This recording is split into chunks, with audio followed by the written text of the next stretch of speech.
Good afternoon, everyone. Happy Tuesday, and welcome to the end of July. It's been a scorcher, and thank you for joining us for our final webinar in our summer series on heat stress and wearables, hosted in partnership with the National Safety Council and AIHA. Our session today, our final one, will cover employer use cases for wearable sensors and heat stress management. We have some amazing speakers today, including Tom West from MakuSafe. We have Rob Sommers from Perrigo, and hopefully Craig Gage will be able to join us from Fleet Pride. If not, they have Tom West to be able to cover some information about their experience deploying wearables at their workplace.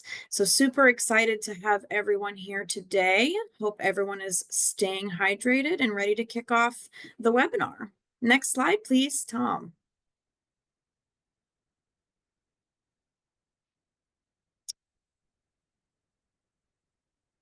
So before we get started and I pass it over to Tom, our first speaker today, I did want to share a little bit of information about the Work to Zero program, who is the program at NSC that is co-hosting today's webinar.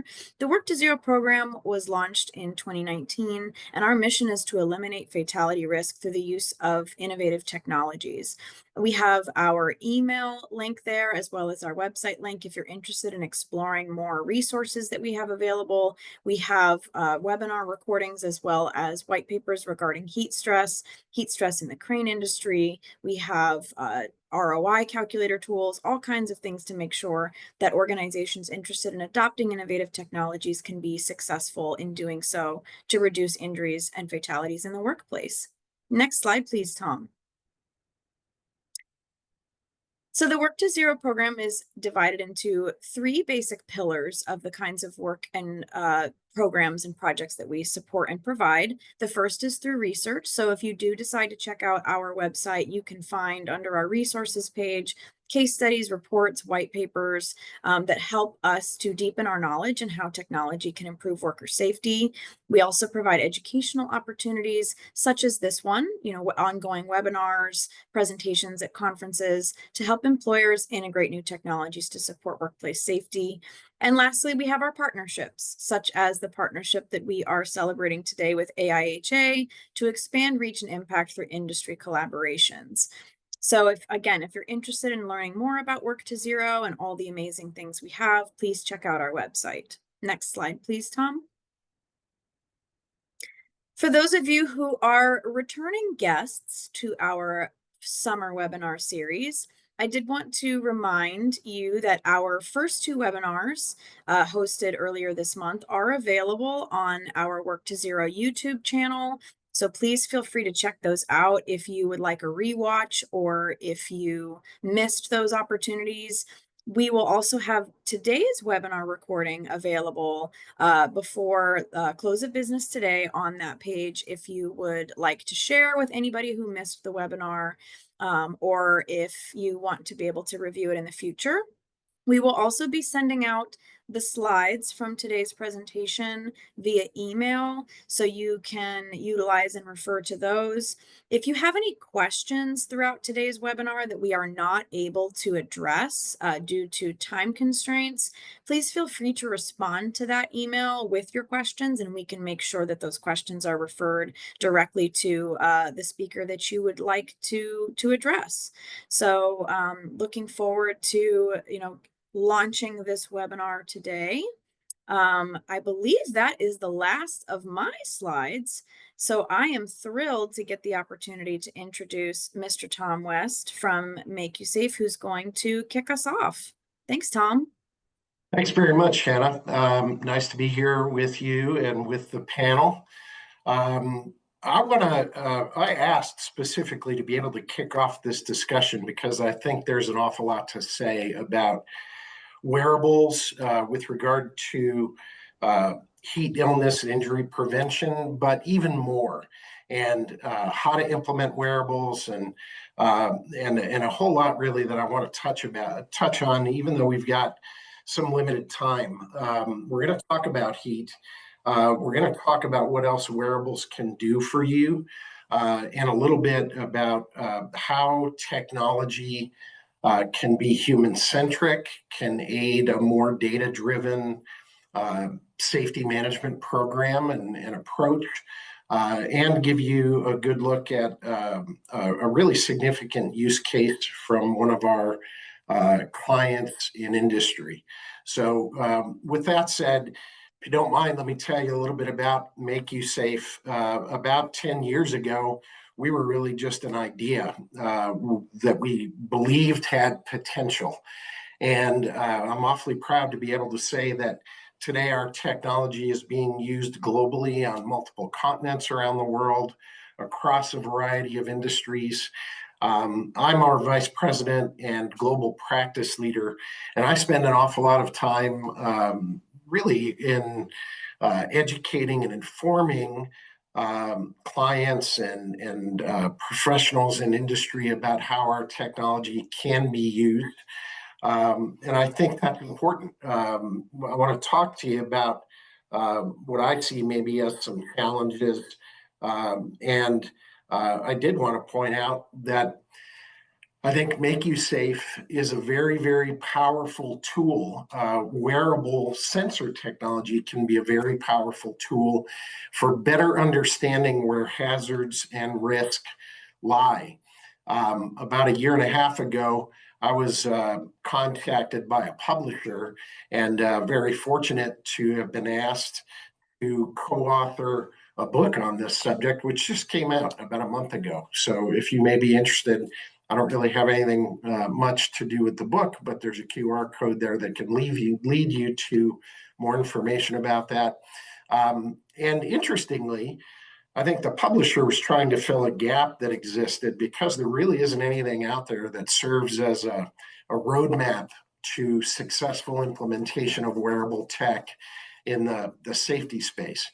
And that was our desire initially, too, to create a book about the technology. But if you look at that quote I threw up there on the slide, technology is available today that automates hazard identification and risk assessment, provides insight and focus based on EHS leading indicators. However, the most advanced technology is really meaningless without leadership, culture, and systems in place to support it. Innovation and safety starts and succeeds with people. And about 80% of the book ended up being me writing about leadership and culture and the proper approach with regard to people. So I thought this would be an interesting way sort of to get started. EHS Today, about a month ago, did us a great service by summarizing a couple of really, really meaty and hard to get through scientific studies. They pointed out that a quantitative analysis of construction labor sites found that 34% of deaths OSHA recorded in the past several years could have been prevented through the use of wearable technology that exists today. I think that's amazing. We provide a tool, and there are certainly lots of other wearable technology alternatives to ours that exist in the space.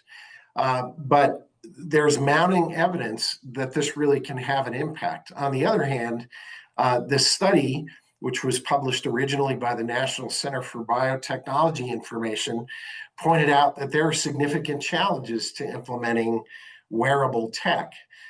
They conducted 14 focus groups with frontline workers and found that culture and privacy led workers to be unwilling to want to wear wearable technology. And we still deal with this daily. It's usually the first question that any organization has for us. Privacy is a real issue. People perceive wearables automatically, I think, as having something to do with biometrics or health information or PII, and nobody wants to be tracked at work. So I want to talk a little bit more about that as we proceed. But I will point out that they also referenced in the story a study from Science Direct that had to do with technology acceptance. And we probably all instinctively know this, but technology won't be accepted, won't be utilized unless it possesses a couple of significant characteristics. One of those is it's got to be easy to use. And the other is it should be helpful, useful, or else nobody will use it. So there's some links up there, and I think you'll have access to the slide deck if you want to look into that. I'm going to provide you with an overview of what our clients are doing with our technology and how that's being used to reduce incidents and accidents, reduce costs, really significant impacts. But this one really had to do with preventing fatalities, and I think that's sort of fascinating and good to see that we're producing that kind of research out there in the space. So in evaluating safety tech, I think there are some key considerations. First and foremost is what problem are you trying to solve? For organizations that may be evaluating technology and want to get started somewhere, some way, know what you're trying to address. Start with the end in mind. And ask yourself when evaluating safety tech, does this solution close gaps for us? Is this a good fit for our organization in terms of culture? Is it simple to implement? Doesn't have to be hard. And deployment can be simple as well. Privacy as an issue, I think, is one that any vendor ought to be willing to talk with you about.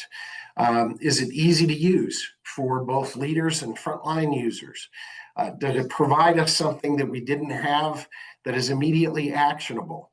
Can we get results that we weren't able to achieve before by taking action on what this provides?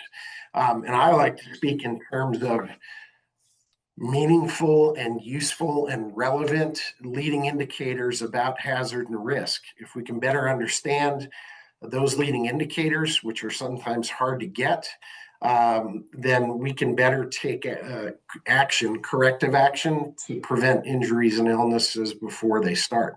How does this technology impact your culture and safety engagement mindset? I think tech with the right approach can be very human-centric. And is it help us close the loop? In other words, can data help us ensure that desired results are being attained or achieved? It ought to make life easier, and certainly can for safety leaders and safety management programs.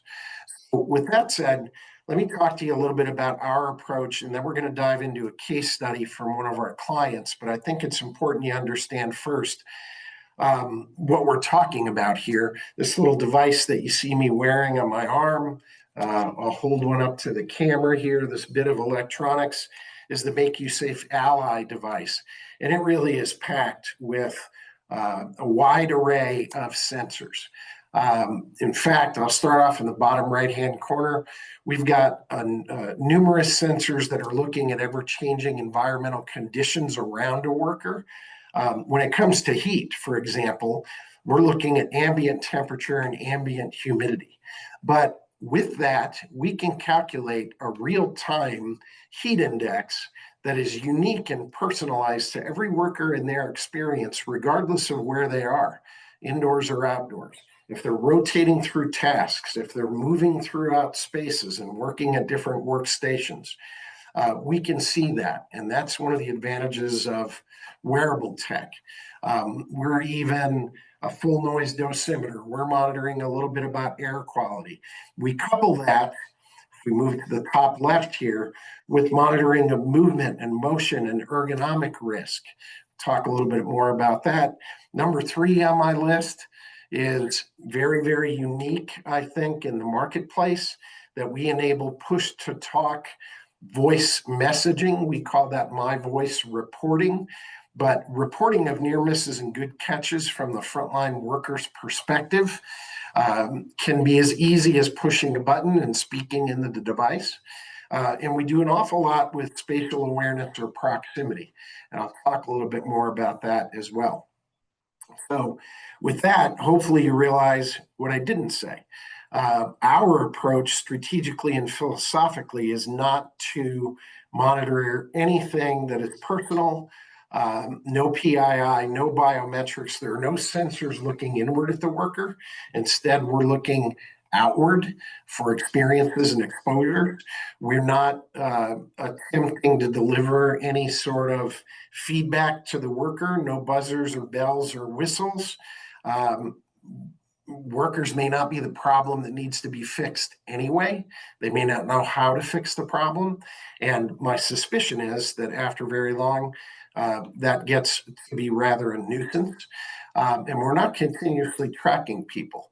But what we are doing is looking at environmentals, and we see all the time in facilities pockets of air that just aren't moving, or a worker that we didn't realize in the first couple hours of their day has achieved their daily sound dosage, or workers that, because they're in close proximity to machinery or equipment, are experiencing much higher heat index than the wall-mounted temperature sensor might show. This is what a facility floor plan looks like to us. You could think of us dropping indicators about things that have been sensor detected over this facility floor plan, sort of like a Google map. And even with no training, I bet if you were holding this tablet, you'd probably want to drill into those red areas and find out what's happening in the assembly room, what's happening in the loading dock. Why do I have a trend in these spaces? Who can I go talk to? What should I go observe? And that's really our intent. We do a lot with motion and movement. I mentioned an ergonomic risk. Very, very practical in our approach. We can see force and severity.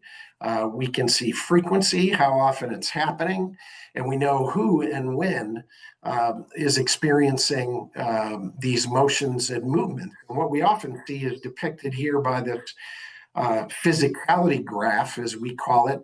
Each of these dots represents a day.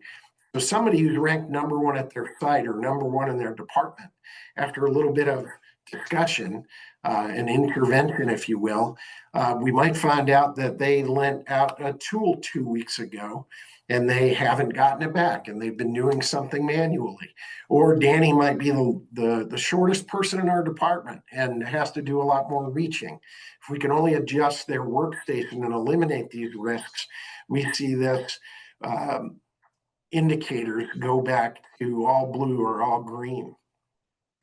That push-to-talk voice communication feature is really extraordinarily valuable. Gosh, I love to talk about this, and I could go on for hours. But the safety leader, even on a smartphone, gets a playable audio file along with a voice-to-text transcription. And if we're trying to encourage that reporting behavior and getting people engaged and involved, letting them know, reinforcing that their input is important, this really can be game-changing, and we see that all the time.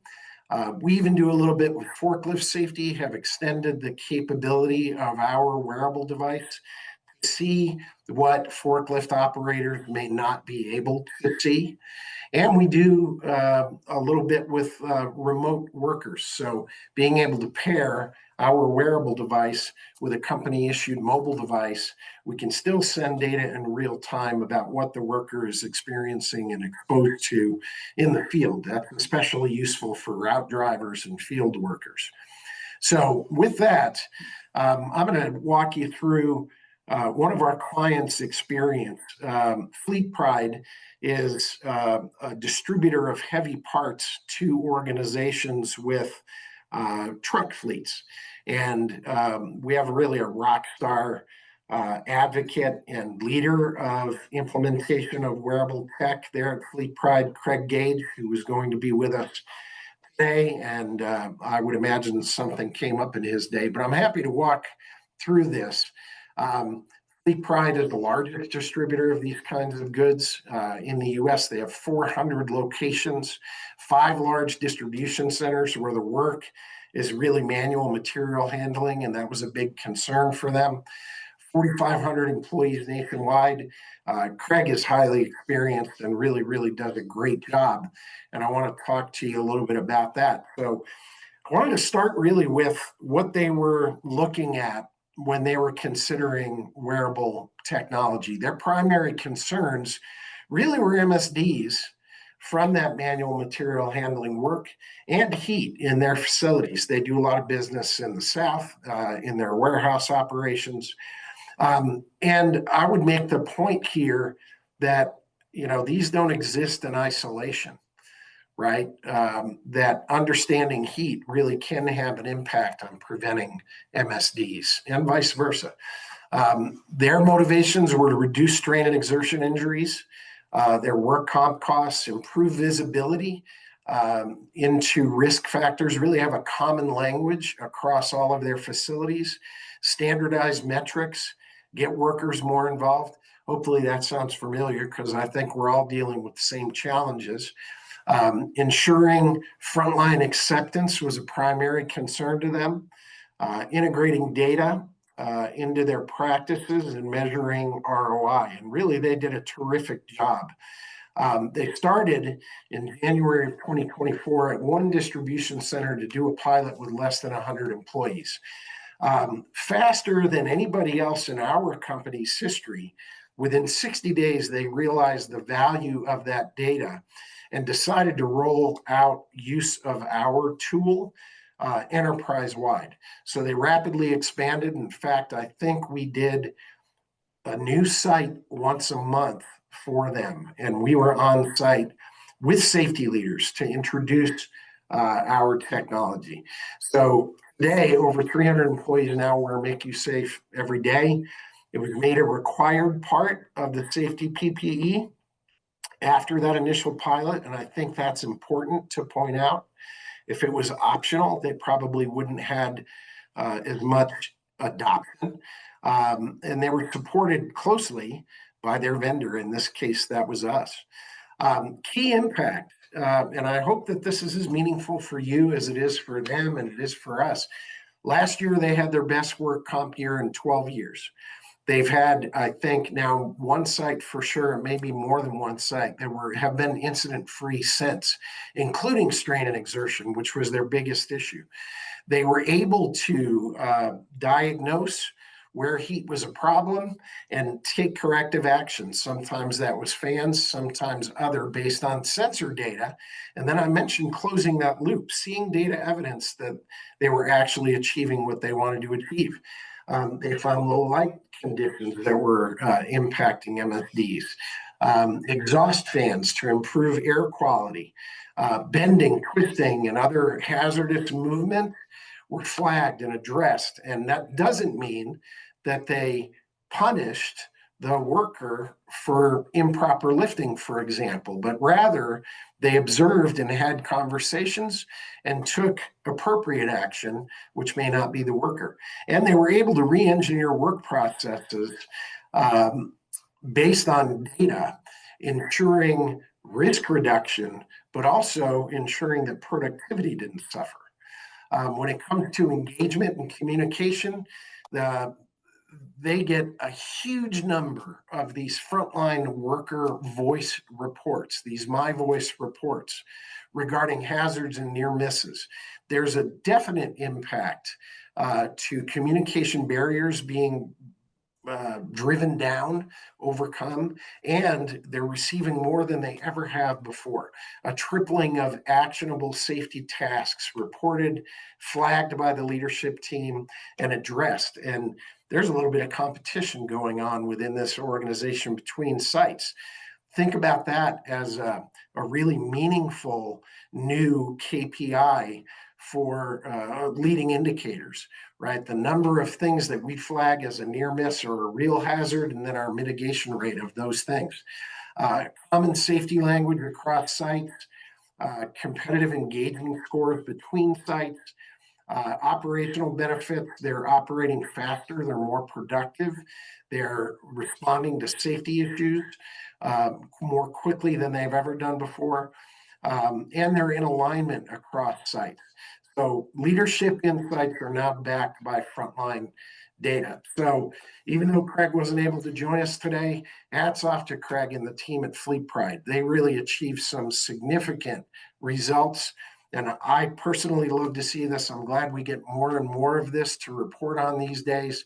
Here's a QR code, but this is a case study that the National Safety Council did with us and with Fleet Pride about Craig's experience in the last year and a half or so. I will point out a couple of other things, and then I'll turn it over to Rob.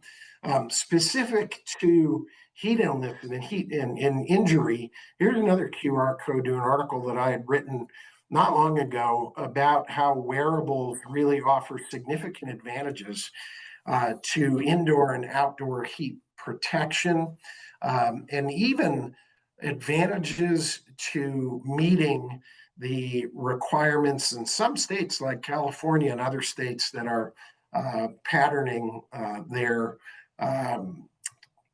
rules and regulations after California. So with that said, thanks very much, Hannah, for the opportunity to share this with the group. Thanks, Tom. Really appreciate that information, and looking forward to hearing Rob transition in the presentation. But before we pass it over to Rob, we did have a question in the chat that I wanted to have you address. We have an individual that states, I understand the concerns about privacy, but I wonder about what's missing if you're not tracking core body temperature, given variability between bodies, and if you suggest a way of doing that. Thank you for this webinar. Yeah, I often talk about the idea that I think in the very near term future, safety management programs will be able to leverage multiple technologies and have all that data sent to one central place. So there may be a need for some workers to have lone worker man down alert type technology. As the attendee pointed out in their question, right? Somebody really may require something that's more biometric. You can think of MakuSafe in our solution sort of as smart PPE for the other 90% of workers. But the key really here is to begin doing something. Try some technology. The number of organizations that have really piloted anything is low, extraordinarily low, like 1%. While everybody agrees that technologies are available today, I think data all needs to be sent to the same place to enable better decision making. And yeah, there certainly are a lot of offerings out there. Privacy is a real issue. I think that any organization has to think carefully about what do you want to ask your workers to do. And if I'm not mistaken, I think Rob's going to share a little bit of his experience with biometric heat monitor, which ours is not. So it'll be interesting to hear. Thank you so much, Tom. Looking forward to transitioning to Rob. A quick housekeeping note. We've had several guests raise your hand to try to ask questions. In order to maintain the flow of the webinar, if you do have questions, please drop them into the chat. We will have some time at the end to get back to those. But for now, I will pass things over to Rob. The Q&A or the chat, Hannah? Excuse me, the Q&A box. I'm sorry. I keep saying them both interchangeably. The Q&A box, please drop your questions there. No need to raise your hand here for this webinar. Thank you. Perfect. And I'll pick up kind of where Tom left off. I think he hit on some important things, and I'll jump into that. Perrigo, I've got to do these couple obligatory slides, but Perrigo is a pharmaceutical over-the-counter drug company, oral care products. We also manufacture infant formula, which that's where I'm going to focus is around our infant formula business, where we have box dryers and things like that have the high heat associated with it. We make private label products for all the major retailers out there. So you see our products pretty much everywhere. we also have a number of branded products. So that's kind of our footprint, the products, who we make products for. Those of you that were on the first call, you'll see that I talked about our overall program, and now I'm going to focus on the wearable piece. So I talked about our heat stress program, our evolution, and kind of how it changed, and I'll call the game changer of bringing in wearable technology. So the 3 facilities I mentioned that we're predominantly focused on for heat stress is each of them will have a box dryer and make infant formula. So our original program, just to kind of reiterate that, is we had lots of exposures. We had people, to put it bluntly, we had people that we injured in certain ways. Heat stress. We had heat-related illnesses. We have had heat stroke. We've sent people to the hospital. Over the years. So we've gone through that evolution of trying to find better ways of managing that heat related risk. And we've had a program for an extended period of time. We've modified it, we continue to improve it, but all of those programs without technology rely on people and decision making. You have decisions that are made based upon wet bulb globe temperature, relative humidity, heat index. You're making decisions based on those kinds of things. You do training, you know what the temperatures are, you set up work rest ratios based on those temperatures. And the thing that's not really captured is it's not individually based. It's just a generic across the board. Here's what we're going to do, and we manage everything as a group, and everybody's managed the same way. So that's kind of the gap. We've worked significantly around the work rest and getting good data and having areas for breaks. For a long period of time, we didn't have good areas to cool down. When we did take those work and rest kind of breaks, we didn't have good areas. We've put in and made conscious effort at a number of our locations to put in cooling areas. It's 4-story or 5-story box dryer, multiple floors. We've now started adding in cooling rooms on different floors, where before you had to go all the way down to the bottom floor or to a break room or a cafeteria. We've also brought the fluids closer to that. So we have cool refrigerators and different things like that in there. So those were all improvements that we made to the program, not using just the technology. But the challenge is how long do you break? When do you know to break? How do you track the breaks? Based on temperatures and those kinds of things. And then acclimation. I think the acclimation part is still a challenge, and everybody has that challenge of how do you know they're acclimatized? And then just making sure that you have good data around temperatures and the risk. So as I've talked about all the things that we're doing, air conditioning, the written program, we've done things around dehumidification. We've spent a lot of capital, invested a huge amount of money into those areas to try and cool them down and change them a little bit.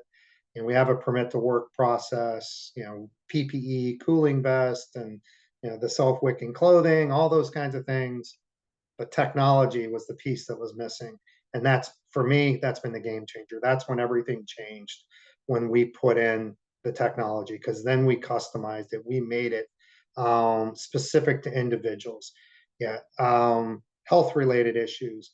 Are you, a diabetic? Do you have other underlying conditions? There's things in there that impact people differently. So everybody will be different, and the data really supports that, of when somebody may need to take a break, even if you're not in a temperature situation where you have your work rest ratios set up that if you're going to work 45 minutes and rest 15 minutes just based on the temperature, you may have somebody, when you don't even have that in play, that's still alerting and still needs to take a break. So that's probably been the biggest eye-opening experience for us, is that we have lots of people that we're getting alerts and alarms, which I'll talk more about, well before we're in that permit to work process or temperature threshold.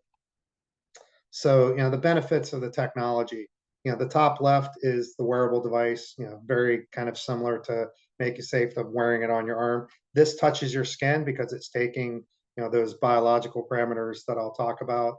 And then bottom right is a beacon. That beacon is measuring temperature, humidity, and we've correlated that to our wet bulb globe temperature. And we have these Bluetooth beacons throughout. They also are communications devices, so that we have a signal everywhere too. So it's kind of dual purpose. I showed this previously, but when we started the pilot, we put out 85 devices. In our again, where we have the exposure in our manufacturing environment and the dryer towers. The chargers, you check them out on a tablet. There's a QR code. PII, that information, we made it really clear. And I think, Tom nailed this earlier. You've got to really make sure that you communicate to your employees as soon as you think you're going to start doing these things, and make it clear to everybody. This information will never, ever be used for disciplinary purposes, is the number one thing you have to make sure you tell everybody.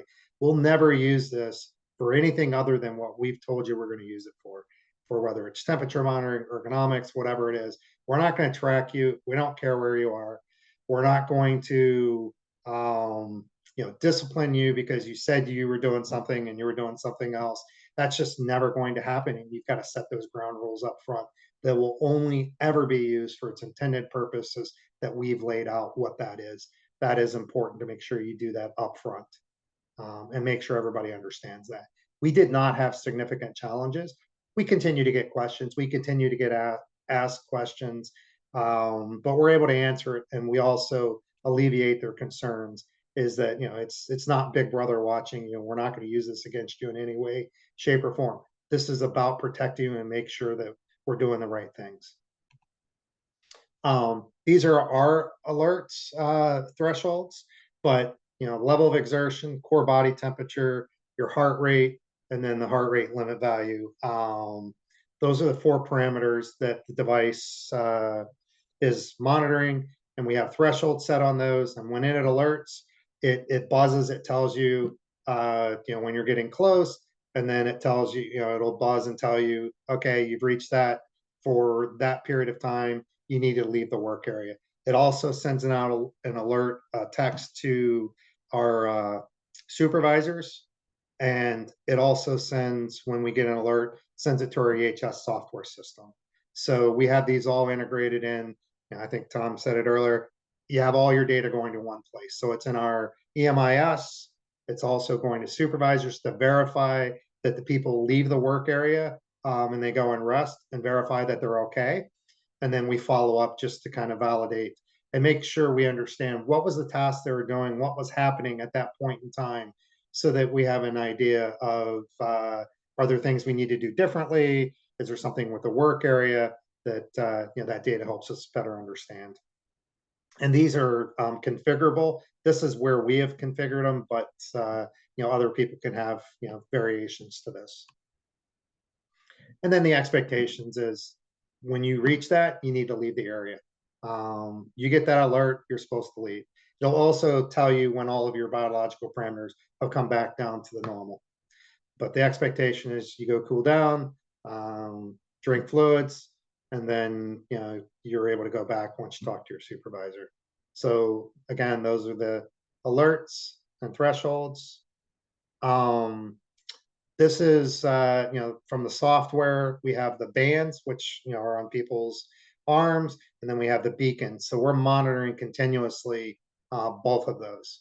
So they're in a dashboard where you can see them, so that you're able to see what's happening, what kind of I'll call it the weather report in that area, so you know what that wet bulb globe temperature is in comparison to the heat index, humidity, and temperature in those areas, and then also the people. These are just some screenshots of the different areas. You can monitor, the devices and see, an individual where they are. Some of these dashboards, we have very limited access to those. Not everybody can see those, so that it's, again, not visible to everybody, but we do have pieces of information that are always visible. I'll show you in a second that we're putting these out on TVs and different things like that. But that real-time monitoring is key. We react to the data of what's happening at that point in time between the mobile app, the alerts, emails. We monitor all of these dashboards are up in like control centers, within those dryer towers, and we're able to do some analytics and things like that. We also have this data going into our Power BI dashboards too. You can go back and look at, if you have somebody that's alerting all the time and they're not in a permit to work process. We have found in a couple of instances we have people that just are not able to work in the high heat. They have underlying medical conditions, which we have a third party that will help us with that medical evaluation. If we have somebody we're concerned about that they're alarming all the time, we have a protocol, with our third party medical director to go through and kind of talk to them and evaluate, do we have concerns with them being able to work in the heat? So we do have a process around that, but you're able to, again, see what's happening. Few more things, the dashboards, and there's a bunch of additional analytics that we can do with it. But the idea is we know what's happening real time, and we know what the weather conditions are or the heat conditions in those areas also. Further analytics, I'll jump ahead on these. These are the beacons, that wet bulb globe temperature. We've been able to correlate, all of our temperature, humidity. We do process monitoring for the dryers. So we do know temperatures, internal temperature to the dryer and then external. So we've done some correlation with that to make sure that we have a good understanding of, the temperature profiles. This is from our EHS software system, that integration where, it sends an alert out. Not plugging our software, we're using Benchmark GenSuite, but every software provider out there can integrate in your data from any of these wearable devices. They're all becoming very agnostic. So whoever you're using, I'm sure you'd be able to integrate it in. They have APIs to be able to do that. But the idea is that we track all of these alerts, and then we respond to them and we look for trends and verify that we understand what's going on in those locations. Besides the permit to work process, like I was saying earlier, we have people being pulled out of the work area in so many instances before we ever get to that permit to work process based on the temperature and humidity in the work zone. So we have gateways throughout all the floors so that we can collect real-time data between the beacons and then also the signals between the gateway and the Bluetooth device. That signal can be captured either through that Bluetooth device or the gateway. So, it helps us, again, kind of have a network within these facilities. It's concrete, block, and metal. So signals are not the greatest within these environments. So having the Bluetooth and these gateways help us get that real-time data so that we know what's going on. Here's kind of the boards. We do, like a lot of companies, managing for daily improvements. We have TVs. We're using Red Zone as our work system software, and we actually have a dashboard of the people out there working and the beacons up on that dashboard. So we have some real-time measurements that are happening that people can see. That was something new that was just implemented. So it's kind of your weather forecast and currently what's happening. Cooling vest and controls, the cooling rooms. We have those TVs in those areas. Again, we didn't have these previously. We have all these things now. After I said we've made these improvements. just, again, from a technical standpoint, we work with Corey Stringer Institute. There's some other good, researchers and, universities out there and companies. But at the end of the day, we want to do continuous improvement. And, we've looked at our program, we've had it evaluated, and we've looked for those opportunities, what's working, what's not working.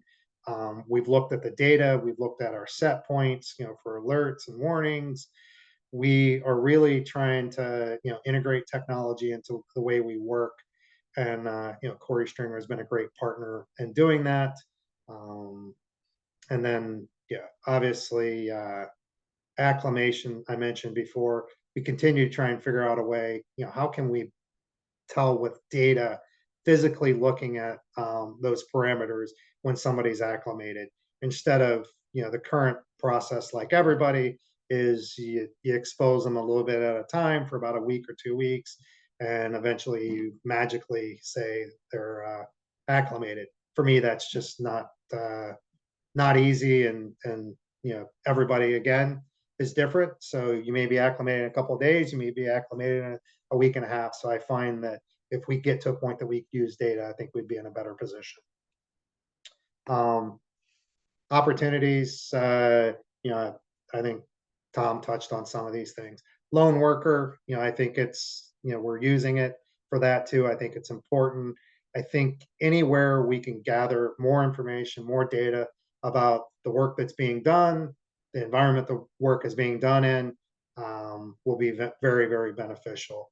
And then, as I said, we're really looking at the acclimation and trying to find out, what that would look like in the data when somebody's acclimated.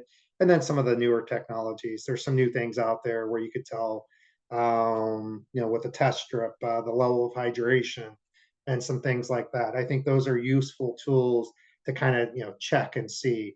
You need to be in good shape coming into work. So knowing your level of hydration actually is really, really valuable. Again, these are tools that we're looking at and trying to figure out how we make them available for our teams, so that we continue to look out for their best interest. I'll stop there so we can get to Q&A. I think I've hit my time anyways. Hannah? Thanks, Rob. So we do have one question, or a few questions, I should say, that are specific to you, Rob. And then there's a few other questions in here that I'll open to both Rob and Tom. The first question for Rob specifically is it's a comment, then a question. One of the concerns we've heard about Slate Safety specifically is the high cost of both devices and the annual software subscription. What kinds of economic arguments have you made to justify its adoption? That's a great question, and I can't speak to everybody's situation. We have had a fatality in our facility.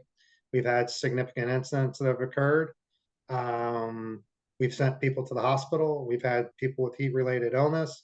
A fatality, linked to heat or not linked to heat, but somebody had a heart attack and passed away. At the end of the day, in 4 years since we implemented this, we haven't had one heat-related illness or a person sent to the hospital, where we average 4 to 5 a year up until that point, of some way, shape, or form. So can you put a price tag on the health and safety of your employee population?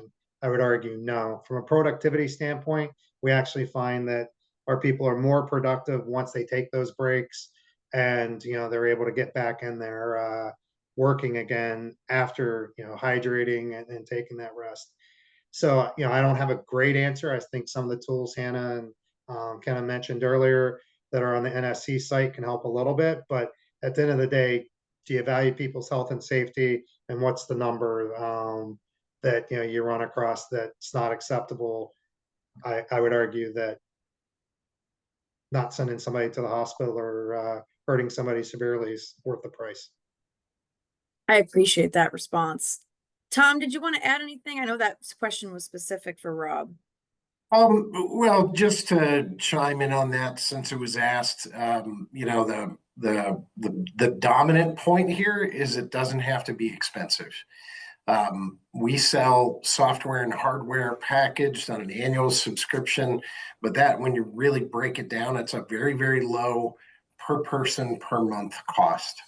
And if we're gathering data in our experience over the course of a decade, we find routinely that if we've got enough data coming in other words, people are wearing our technology, usually within 90 days, there's enough value in the data to far outweigh the cost of investment.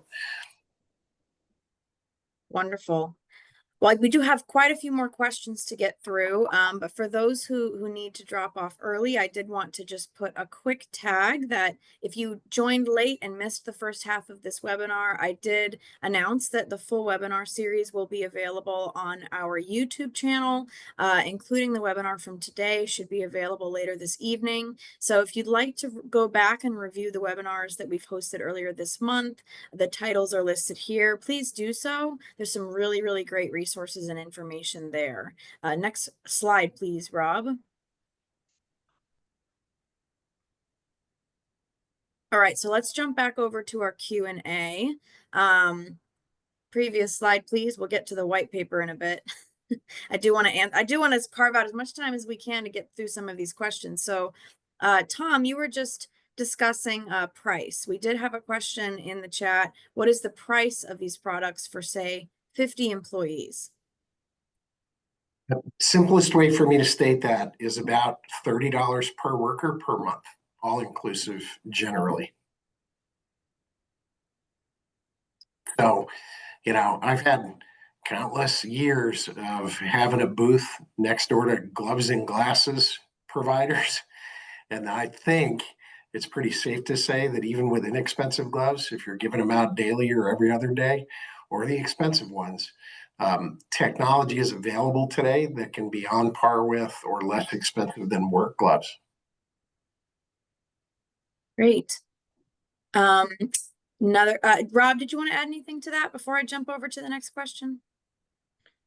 No, I mean, you need to reach out to the vendors and have conversations. But I think, Tom nailed it. It's a small cost when you average it out over the entire year per employee.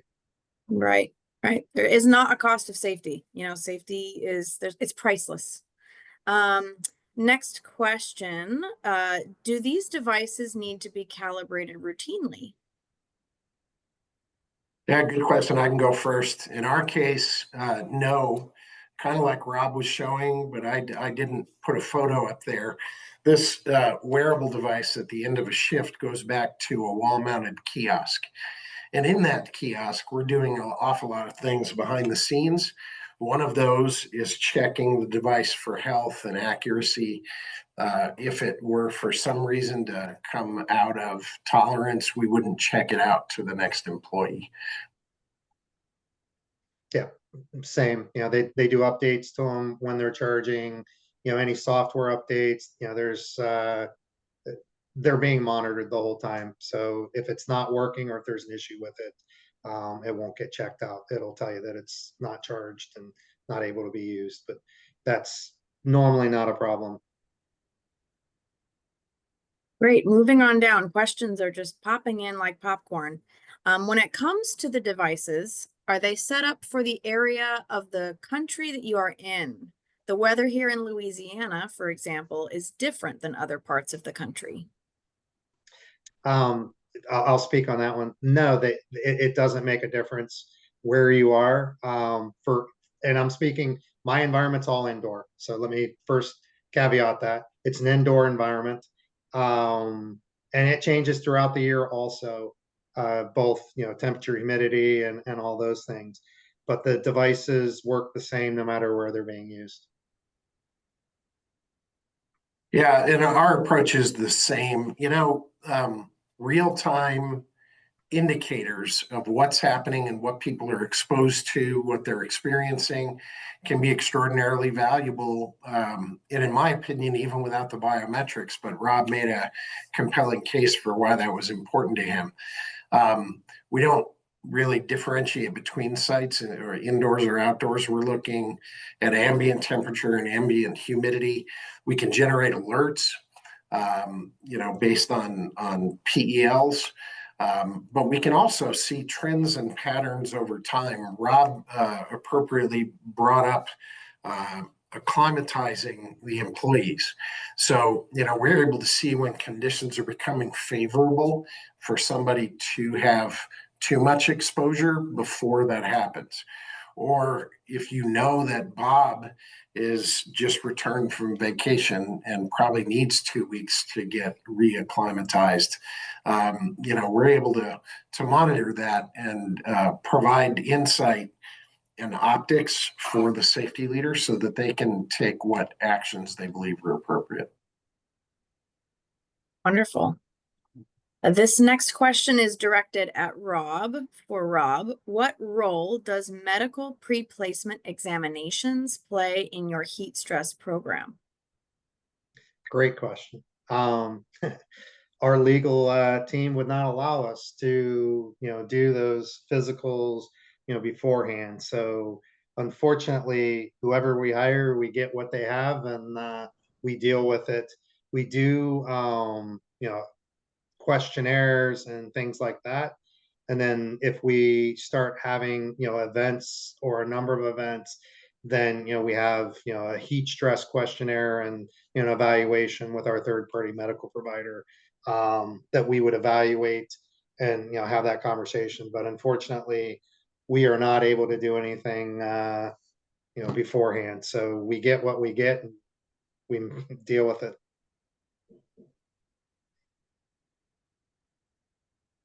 You don't Right. mind me chiming in on that, Hannah? Kudos to Rob. I think a very comprehensive approach to deal with a very serious issue, and I think there's some real thought and careful implementation that's obvious, Rob. So nice job. I would revert back to my, speech on privacy, worker privacy issues. Right. This doesn't necessarily have to be a heavy lift if you're not monitoring anything about the person, if that approach is right for you. So we try to go out in the field with our clients when they're launching and be able to talk directly to frontline employees about what we do and what we're not doing. Rob nailed this earlier when he said you've got to be able to talk to people about how the data is going to be used. But regardless of your approach, I think the data can have immediate impact to your safety management program. And thanks to NSC, we've got just oodles of case studies up on various NSC pages that are available. And that's real evidence of the impact that, organizations are experiencing by implementing tech. Great. Well, we have time for maybe one more question, and this one is for both Rob and Tom. How do you recommend handling employees who refuse to use technology for one reason or another? Is it best to approach with a voluntary piece? I'll let you answer first, Tom. I have a thought. Sure, thanks. So I think the honest truth is that it's up to the organization, the kind of culture that you've built, and leaders' ability to influence people and inspire people to follow. We've been at work in places where there's an adversarial relationship, where a large number of resistance, and quite honestly, it's just not going to work, right? The best tool in the world, if it sits on the wall and doesn't get used, isn't going to do anybody any good. But the case study that I was sharing, that's an organization that was already doing a good job, was looking for a way to improve, and they had the leadership chops really to try a pilot. Maybe that was optional, but strongly suggested. And then they just made a decision to tell frontline workers, this is the way we're going to do this here. And we'll fill you in on all the details, right? So good communication is key. If it's not used, if it's optional, I don't think you'll experience as great a results as quickly. But if you've got the right kind of culture and this kind of tool sounds like something you'd like to try, just think about your best sites, right? Where is leadership strong? Where can you implement a pilot and experience fast results? And then other sites will come along over time. Rob, your opinion? Yeah, I view this as a control, just like PPE. It's not optional. We've said that it's needed for when you're exposed to high heat, and we haven't made it optional. So, we've made it really clear how we're going to use it, what we're going to use it for. You always have a few people that, for whatever reason, they may have issues. We've heard, we've listened, and we've tried to alleviate their concerns. But at the end of the day, it's not negotiable. It's a required piece of equipment, like any other tool that they have to go into the environment. Well, thank you both. I know we are at time. I just wanted to take a minute to thank you both for your time today. We did have someone post in the Q&A say, very interesting. I've learned some advantages of using this technology today. So we know our viewers have benefited from the information. Really, really quickly, I wanted to share that we do have a white paper available through the Work to Zero resources page. There's a link there to review best practices in the use of vital signs monitoring for heat stress. So feel free to access that, download it, make use of it, keep it in your back pocket. Next slide, please.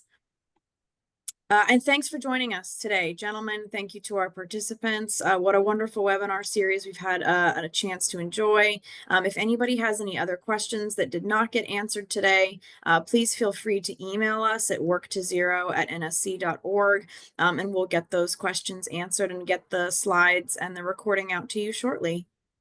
Thanks, everybody. Very much. Thanks.